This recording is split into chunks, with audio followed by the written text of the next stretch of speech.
performa metode pembelajaran AI.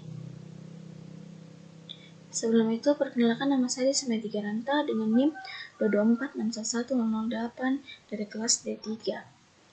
Kecerdasan buatan adalah cabang ilmu komputer yang berfokus pada pembuatan sistem yang mampu menirukan kemampuan berpikir, belajar, dan mengambil keputusan seperti manusia.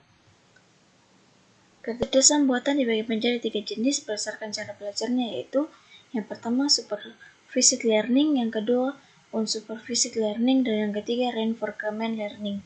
Supervised learning adalah sebuah pendekatan dalam kecerdasan buatan AI dan pembelajaran mesin di mana sebuah algoritma dilatih menggunakan kumpulan data berlabel. Ini berarti setiap data input dipasangkan dengan output atau label yang benar, yang sesuai, artinya setiap data sudah memiliki jawaban yang benar. Cara kerja supervised learning adalah data yang digunakan dalam supervised learning diberi label, artinya data tersebut berisi contoh input yang disebut fitur dan output yang benar atau label. Algoritma menganalisis data dalam jumlah yang besar dari kedua komponen. Dilatih ini untuk membuat inferensi tentang nilai output yang diinginkan ketika model diminta untuk membuat prediksi pada data baru. Contohnya pada gambar di bawah ini. Pada label data itu belum diberi label atau nama, kemudian dia akan diberi nama dengan di labels, yaitu carrot atau wortel, tomato atau tomat, bell pepper atau paprika. Kemudian dia sudah diberi label atau jawaban yang benar, kemudian dia akan tidak masuk dalam model learning atau proses pelatihan. Data berlabel ini dimasukkan ke dalam model atau algoritma, kemudian di dalamnya ini dia akan belajar mengenali pola seperti bentuk, warna, ataupun visual lainnya. Terus membuat model ini mengenali perbedaan antar kelas, kemudian datanya akan disimpan agar bisa digunakan kembali atau model dapat diperbarui jika ada data baru. Kemudian dia akan diuji. Setelah dilatih, model diberi data baru yang belum pernah dilihat.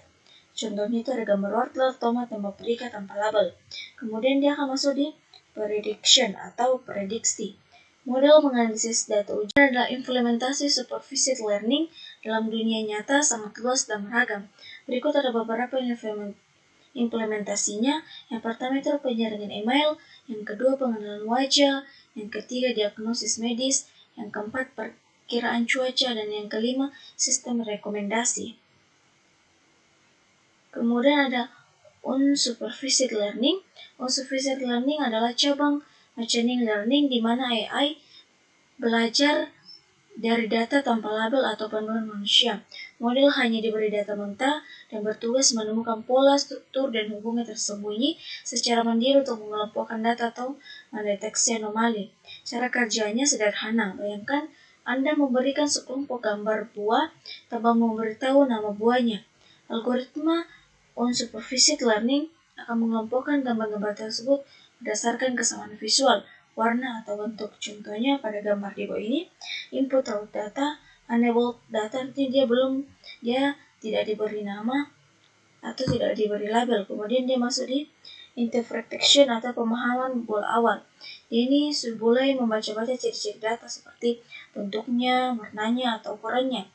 Jadi dia belum ada kategori yang ditentukan dari awal. Kemudian masuk di algorithms, itu adalah dia bekerja untuk mencari kemiripan, mengukur jarak antar dua data yang mirip akan dikelompokkan bersama.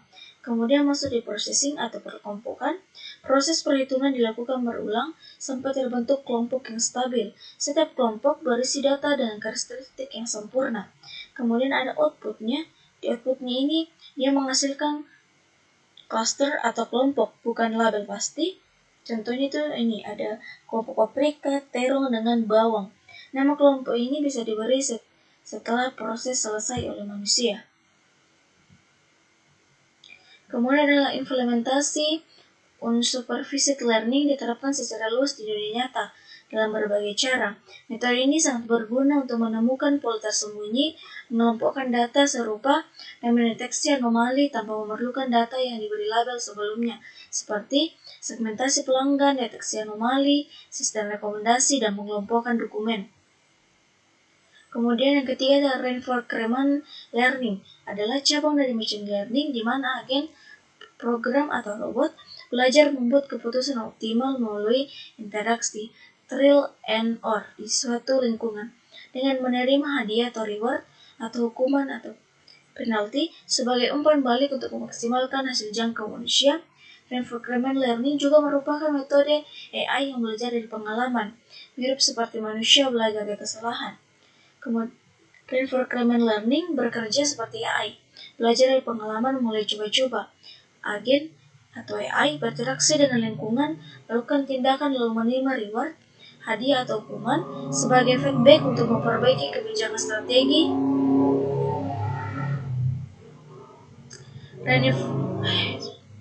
Reinforcement learning bekerja seperti AI, belajar dari pengalaman melalui coba-coba. Agen atau AI berinteraksi dengan lingkungan, melakukan tindakan lalu menerima reward, hadiah atau hukuman sebagai feedback untuk memperbaiki kebijakan atau strategi agar mendapatkan total reward maksimal dengan jangka panjang. Contohnya pada gambar di bawah ini, agen ini dia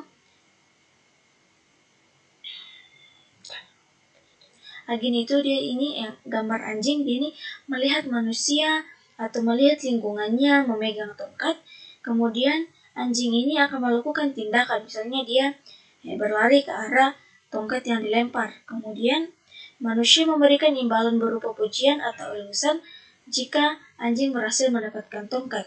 Kemudian anjing akan mengamati hasil tindakannya dan belajar bahwa berlari ke arah tongkat adalah tindakan yang baik karena menghasilkan imbalan. Dan yang terakhir, anjing terus mengulangi tindakan ini setiap kali melihat manusia memegang tongkat. Kemudian implementasi reinforcement learning dalam dunia nyata sangat luas, terutama dalam bidang-bidang yang membutuhkan pengambilan keputusan optimal melalui coba-coba dan umpan balik jangka panjang seperti yang pertama permainan atau game, yang kedua robotika, keuangan, transportasi tanpa pengemudi, dan manufaktur. Semua metode pembelajaran AI. Yang pertama, supervised learning.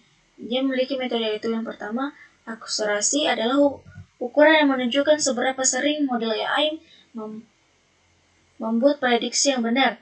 Jika dibandingkan dengan seluruh jumlah data yang diuji, metrik ini menghasilkan hasil prediksi secara keseluruhan tanpa membedakan jenis kesalahannya.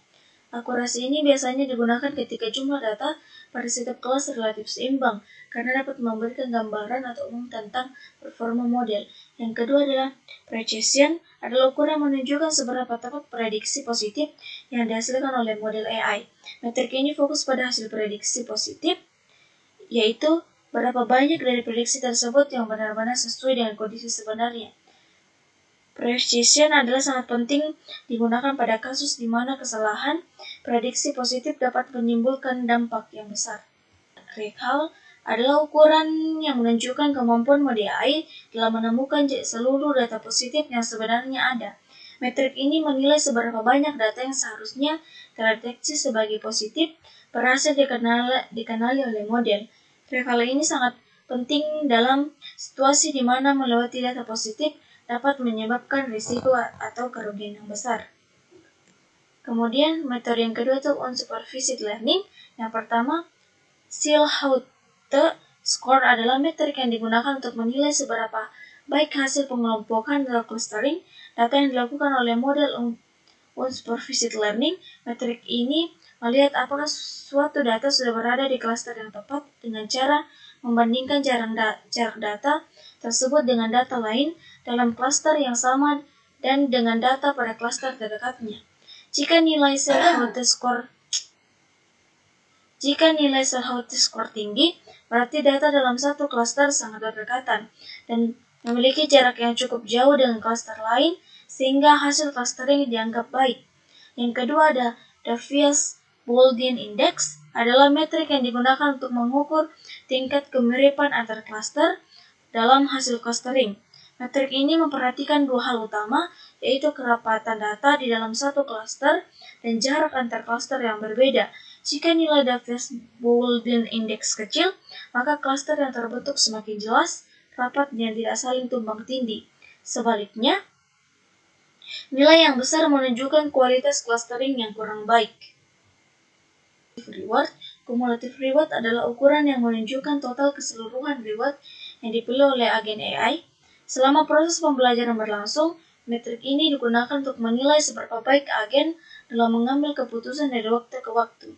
Semakin besar cumulative reward yang dikumpulkan, semakin efektif secara strategis atau kebijakan yang dipelori oleh agen tersebut dalam mencapai tujuannya.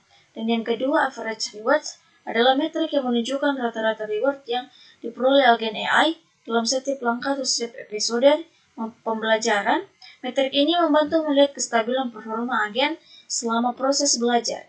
Jika nilai average reward tinggi dan stabil, berarti agen mampu membuat keputusan yang baik secara konsisten dalam berbagai kondisi. Kemudian kesimpulan, kecerdasan buatan yang memiliki 3 metode pembelajaran utama yaitu supervised learning, unsupervised learning, dan reinforcement learning. Supervised learning menggunakan data berlabel dan dievaluasi dengan metrik akurasi, precision, dan recall. Unsupervised learning bekerja tanpa label dan dinilai menggunakan Silhouette score dan Fishbone index untuk mengukur kualitas pengelompokan data.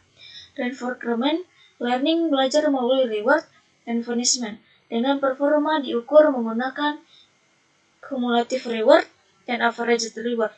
Pemilihan metode dan metrik yang tepat sangat penting agar sistem AI dapat bekerja secara optimal dan sesuai dengan tujuan penggunanya.